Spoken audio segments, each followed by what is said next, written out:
ইসলামে বিয়ে ফরজ। শারীরিক অসুস্থতা থাকলে বিয়ে না করে কি বেহেশতে যাওয়া যাবে? বিয়ে ফরজ আপনারা কে বলেছে? বিয়ে তো সাধারণ অবস্থায় ফরজ না, স্বাভাবিক অবস্থায় বিয়ে করা সুন্নাহ। অর্থাৎ একটা মানুষ বিয়ে না করলে গুনাহে লিপ্ত হবে না, এরকম কনফিডেন্ট বা আত্মবিশ্বাস তার নিজের উপর নিজের আছে। এই অবস্থায় তার জন্য বিয়ে করা ফরজ না, এই অবস্থায় বিয়ে করা হলো সুন্নাহ। নবী করিম সাল্লাল্লাহু আলাইহি ওয়াসাল্লাম বলেছেন, নিকাহু মিন সুন্নতি, বিবাহ আমার সুন্নাহর অন্তর্ভুক্ত।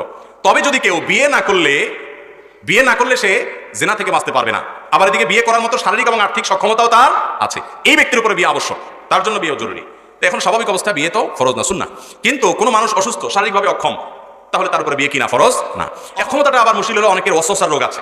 অনেক যুবক আছে আজকাল যে ওয়াসওয়াসার রোগের রোগী, যে তার নিজের বিয়ের ব্যাপারে কনফিডেন্ট নাই, তার মধ্যে ভয় আতঙ্ক আছে। এগুলো অহেতুক ভয় অনেক সময় থাকে। তো এই বিষয়গুলো প্রত্যেকে যার যারটা তাকে আইডেন্টিফাই করে বের করতে হবে। কিন্তু যদি এমন হয় যে না, আমার স্ত্রীর প্রয়োজন পূরণ করার মতো বা তার হক আদায় করার মতো শারীরিক সক্ষমতা টোটালি নাই, এরকম কারো যদি মনে হয়, তাহলে সেই ব্যক্তির জন্য বিয়ে বরং জায়েজই নাই, কারণ তিনি বিয়ে করে একজন মেয়ের কি করবেন, হক নষ্ট করবেন।